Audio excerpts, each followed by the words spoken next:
began in healthy-looking pigs, months, perhaps years ago. A new coronavirus spread silently within herds. Gradually, farmers started getting sick. Infected people got a respiratory illness with symptoms ranging from mild flu-like signs to severe pneumonia.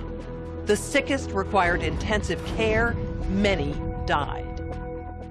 Experts agree, unless it is quickly controlled, it could lead to a severe pandemic, an outbreak that circles the globe and affects people everywhere. The mission of the Pandemic Emergency Board is to provide recommendations to deal with the major global challenges arising in response to an unfolding pandemic.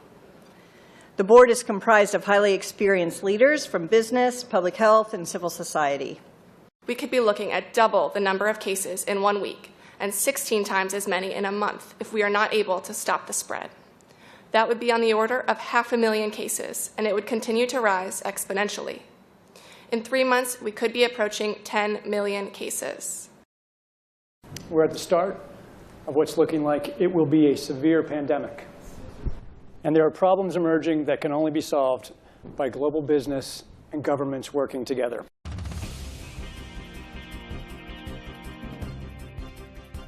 We have known about CAPS-like viruses in animals and people for decades, but have not been successful at developing a licensed vaccine. And sure, there are new technologies that may help, but it's going to be difficult. I am not optimistic about having a vaccine in time to be relevant during this pandemic. So the policy crisis in question for this board in this meeting is this: how should governments, business, and international organizations allocate and distribute pandemic antivirals and medical supplies to the people who need them most? What we've seen work very well in the HIV field is, in fact, procurement through the Global Fund. So having a centralized mechanism, so financially able to procure on behalf of affected countries would be critical. I think the second thing is it's going to be very important that for the business sector, for manufacturers of antivirals, that we have clarity around what the need is and where the need is and who are making the decisions. I think that given that the countries most affected are those that are low and middle income countries with unequal access to technology, to finances, the UN has a worldwide footprint, universally recognized, and universal membership. A global stockpile would certainly help ensure more rational and strategic allocation, but the reality is that we don't have the logistics capability, even within the UN, to bring that together in one place and run it. So this is where I think a collaboration between the international organizations like the World Health Organization and the private sector, which runs these supply chains for many purposes every day, understand where the supplies are, make smart decisions about how to allocate them to the people who need them in the places that need them the most, and then work with the industry to move those supplies from where they are today to where they need to be. Just to underscore the point that cooperation among supply chain providers or businesses that have huge supply chains can add a lot of efficiency to the whole process. The question is, can you, through this international mechanism, really promote commitments to doing this as quickly as possible and give people a sense that actually if they contribute more, that they will have a better chance of protecting their own populations and their country's security and health. So to be completely clear, most of this production would already be committed in contracts. Yes. It is almost unheard of that people are producing product without having a forward commitment for the consumption of that product. So the first thing that needs to be done, because this is not something that the countries currently control, unless countries are going to bring about emergency situations and co-opt an existing supply chain. I think it's not likely, I agree, that countries are not going to buy countermeasure to put into a global supply without retaining a large portion of it for themselves.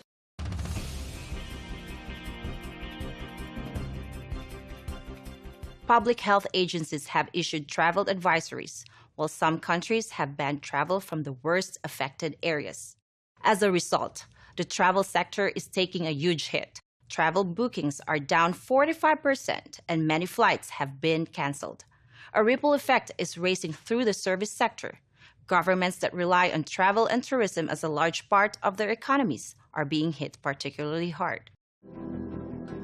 How should national leaders, businesses, and international organizations balance the risk of worsening disease that would be caused by the continued movement of people around the world against the risks of profound economic consequence of travel and trade bans? If there's some sense that there's a UN institution that can do all of this, then I worry we're suffering from a delusional disorder on the power of the UN. It's really important to get those industries and their trade associations and an efficient leadership established, which is decentralized, but has a collective responsibility and accountability. And that needs to be supported by the public leadership. What is essential, what is non-essential travel, we have to clarify this. Otherwise, if we go down to 20% bookings over a long period, the company will run down. That's a fact. You know, there's a whole complex set of issues in a highly interdependent world on supply chains that are just in time. We need to think about how much flex there is in that just-in-time supply chain system and make sure it keeps running. I think it's going to take specificity, and it's going to take knowledge that only the private sector has. The UN can play an important coordinating facilitation role, but the companies know where those commodities are, where they move, how to move them, and that's where a type of public-private collaboration that we have not generally had in these crises needs to be put together pretty quickly. We are not out of money yet, but the fact is we are trending in a dangerous direction and something needs to change. So the policy question for this board now is how should financial resources be prioritized? Are there nodes that we cannot allow to fail?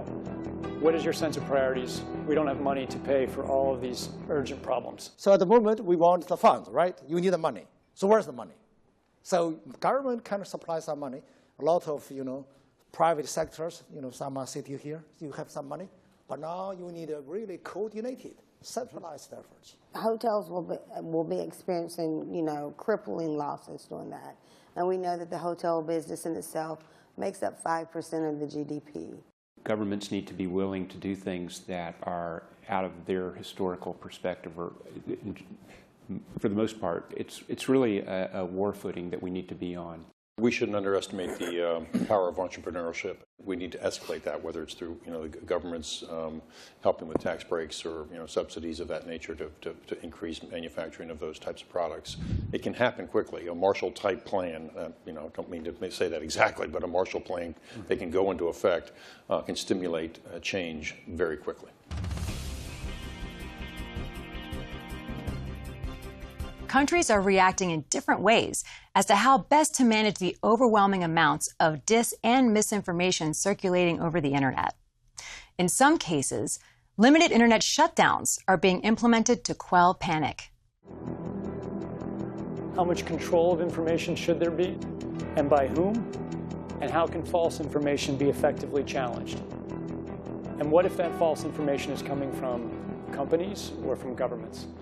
I think it's very important that we make sure that there is concise communication with all healthcare facilities where these patients are being treated so that there isn't mass panic. We're at a moment where the social media platforms have to step forward and recognize the moment to assert that they're a technology platform and not a broadcaster is over.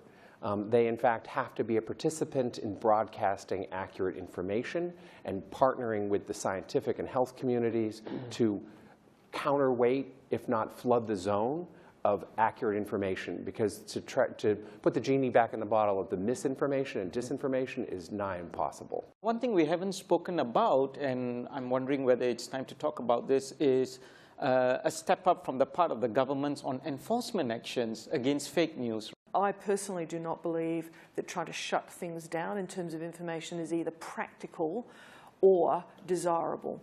And we do have, I think, a couple of strategies that are available to us, one of which is the flood strategy, second of which is relying and informing and equipping trusted sources of information with the facts so they can then pass that on.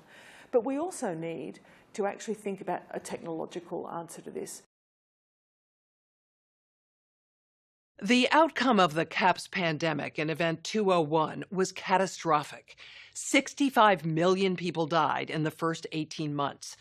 The outbreak was small at first and initially seemed controllable, but then it started spreading in densely crowded and impoverished neighborhoods of megacities. From that point on, the spread of the disease was explosive. Within 6 months, cases were occurring in nearly every country. The global economy was in a free fall. The GDP down 11%. Stock markets around the world plummeted between 20 and 40% and headed into a downward cycle of fear and low expectation. Businesses were not borrowing, banks were not lending. Everyone was just hoping to hunker down and weather the storm. Economists say the economic turmoil caused by such a pandemic will last for years, perhaps a decade. The societal impacts, the loss of faith in government, the distrust of news, and the breakdown of social cohesion could last even longer.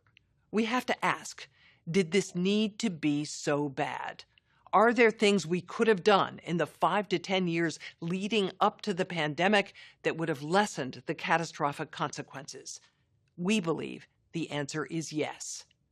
So, are we as a global community now finally ready to do the hard work needed to prepare for the next pandemic?